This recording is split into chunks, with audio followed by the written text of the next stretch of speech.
Welcome to the Simply Financial Podcast. I'm your host, Christopher Calandra. I would like to increase your financial IQ with today's episode, which is a discussion on the petrodollar. Complicated subject, to be sure. I'm going to provide a brief overview.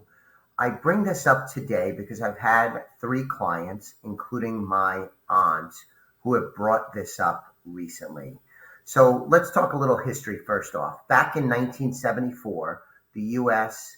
went into a deal with Saudi Arabia whereby Saudi Arabia would transact oil in dollars.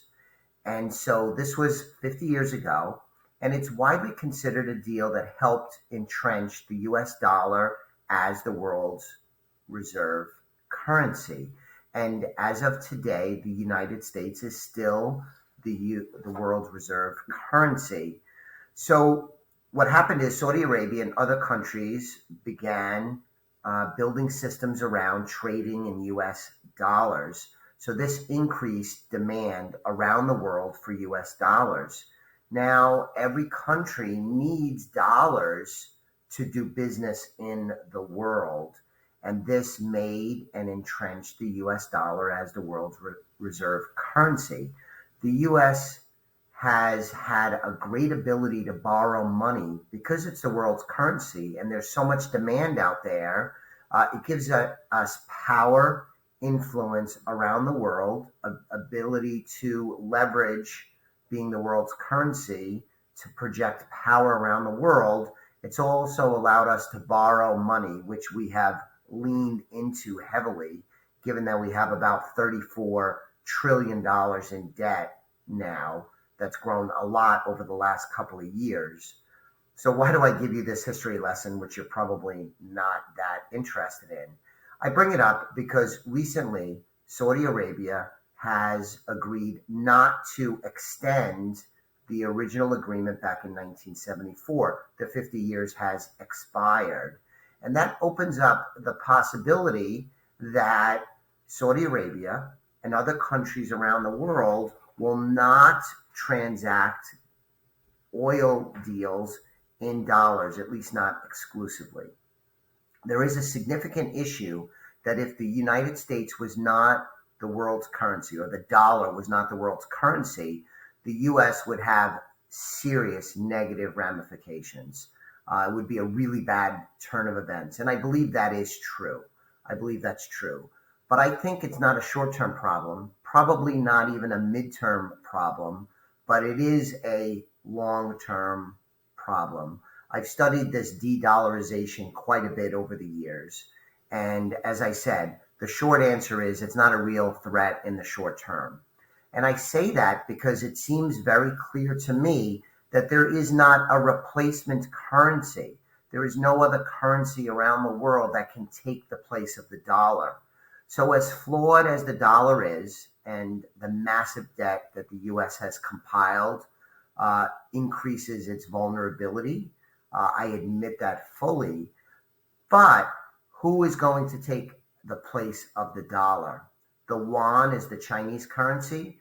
Seems extraordinarily unlikely. In fact, the yuan value is pegged or targeted to the U.S. dollar, so they're linked. So that doesn't seem to be a good candidate. The euro, which is the European currency, that doesn't seem very likely. Europe has all kinds of problems also. That doesn't seem to be a good substitute, doesn't seem to be ready. The yen in Japan, no. Where else are you going to go?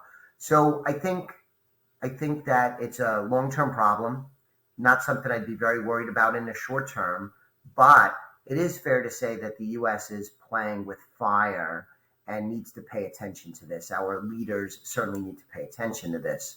Of course, there are actors around the world, China, Iran, Russia, who certainly would prefer not to do business in dollars because that only gives their opposition, their enemy even, influence over them.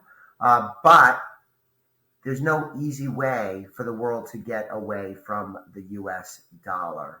So I want to finish by saying that the people that had come to me, the clients that had come to me with fair questions, and I'm so glad that they reached out to me so we could talk about this, is because there's a lot of doom and gloom media types out there. They send email blasts, they'll have pop-ups on your social media that will have you believe the world is falling and something catastrophic is about to happen.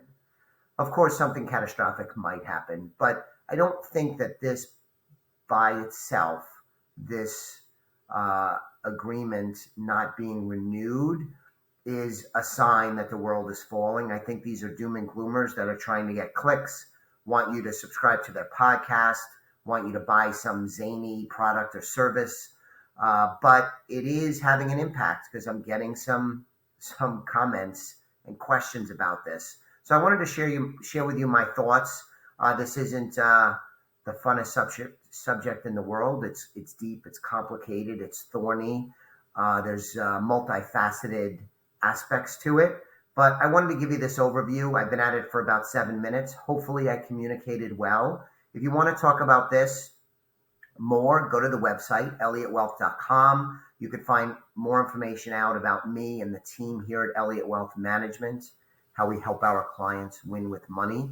You could sign up for a complimentary consultation at the site also. I'll be back with you on the next episode of the Simply Financial podcast very soon. Thanks for listening today. The views expressed are not necessarily the opinion of Osaic Wealth, Inc., and should not be construed directly or indirectly as an offer to buy or sell any securities mentioned herein. Investing is subject to risks, including loss of principal invested. Past performance is not a guarantee of future results. No strategy can assure a profit nor protect against loss. Please note that individual situations can vary. Therefore, the information should be relied upon when coordinated with individual professional advice. Please note, the information being provided is strictly as a courtesy. When you link to any of the websites provided here, you are leaving this website. We make no representation as to the completeness or accuracy of information provided at these websites.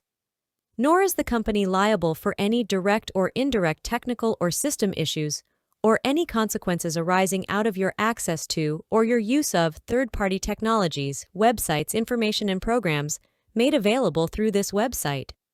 When you access one of these websites, you are leaving our website and assume total responsibility and risk for your use of the websites you are linking to.